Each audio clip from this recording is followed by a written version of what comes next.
We want to go now and kind of really talk about a topic I'm pretty sure everyone listening and watching right now can probably relate to, and that is the electric bill. We know ACs are probably cranked this summer, especially with these up and down temperatures that we've been having, the heat wave, high heats and the low heats in the 80s and hundreds.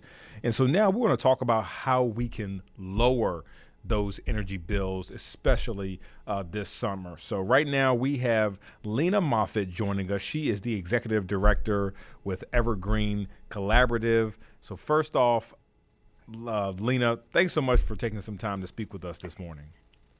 Thank you so much for having me.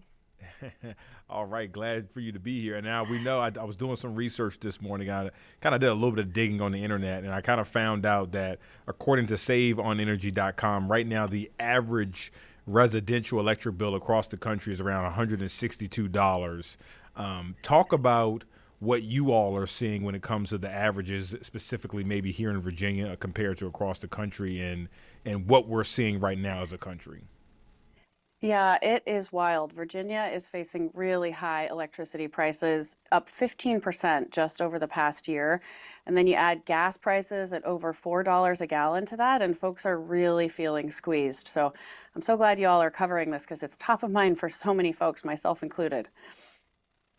Yeah, it's certainly on the top of mind. I mean, anything to lower the bill, I'm pretty sure everyone wants to do, especially like you mentioned, gas. So I guess, right now you said it's kind of jumped. What have we seen? Is this due to a certain reason that electric bills are going up? What have you guys found out? Yeah, there are three key things that we found are driving energy price increases. And one of them, you all in Virginia know better than anybody else in the country, and it's data centers. We've seen this huge boom in data centers just, across the country, but especially in Virginia. And they are using huge amounts of energy. And as their energy demand goes up, unfortunately, in a lot of places, regular ratepayers like me and you and my grandma are still on the hook for paying a lot of the prices incurred from those big facilities, it's got to change. The second big reason is oil and gas. When supplies are constrained for reasons like wars in the Middle East or exporting a lot of our natural gas, it means prices go up and then bills go up, and we don't have much control over that.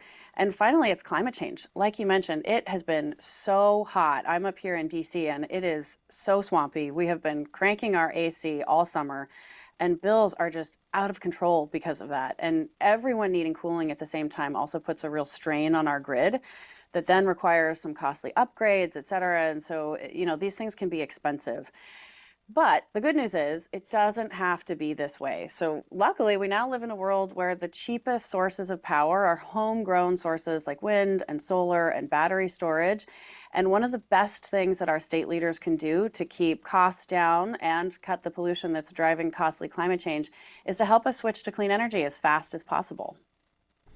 Well said. And so I guess, yeah, it's kind of like a waiting game on seeing what state leaders can do. I was going to ask you, I was curious, when you look at, the average prices, is there a big difference between, let's say, hey, I own a home and my electric bill is high versus, hey, I rent an apartment and my bill is high? Are you seeing the homeowners or at least if you're living in a house is higher than compared to an apartment?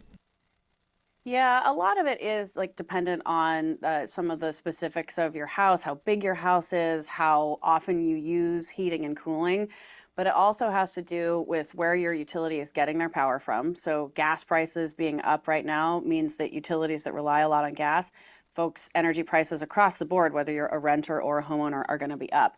Unless you're a homeowner who's got or a renter who's got things like rooftop solar or battery solar in your house, that can help bring your rates down right away.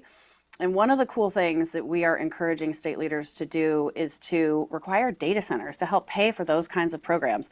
There are these big tech AI companies that can pay for these things, and so they should be putting money into programs like Virginia has to help pay for folks to get those home energy efficiency upgrades and switch to heat pumps and get more solar on their houses so that they can bring down those costs right away. And data centers help pay for them because that would be a win-win for communities and for the data centers, frankly.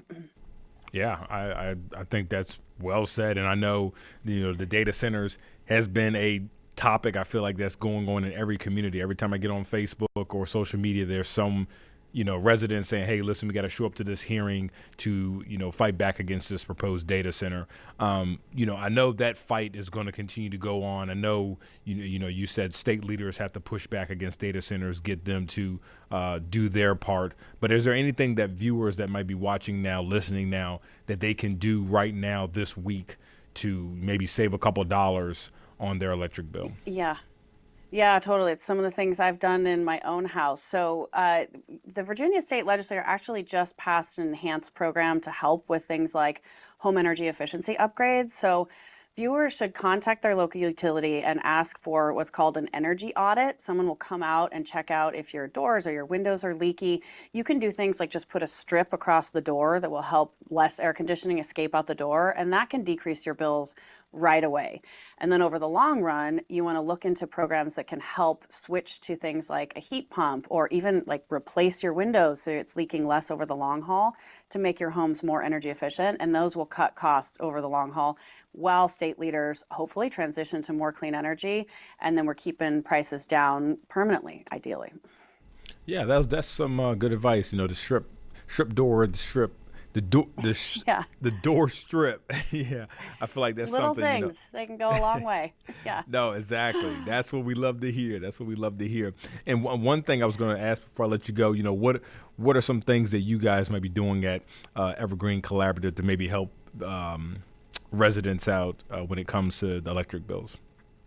Yeah, well, if folks want to see a whole list of steps that they and their state leaders can take, check out evergreencollaborative.com. And we actually ran some modeling to just show folks how much they would save if the state enacted just a handful of those 30 policies, not even all of them, but just with a small number of them, we saw that Virginia residents would save upwards of $700 a year. So we're hopeful that that will help make folks see that there are solutions and that state leaders should move quickly to implement them. Sounds like a winner to me. Wow, saving $700 is a big deal. Yeah, we could use it. Oh yeah, that's for sure. Any other final thoughts you want to share? Well, thank you so much for having me. I think the through line is that clean energy is cheap energy, and we can cut both costs and pollution at the same time. Like you said, a win-win. There we go. A win-win is the best way to go. So Lena Moffitt, Executive Director at Evergreen Collaborative. We appreciate you taking the time this morning. Thank you so much for having me. Pleasure speaking with you. Have a good one. Likewise. Thank you. You as well.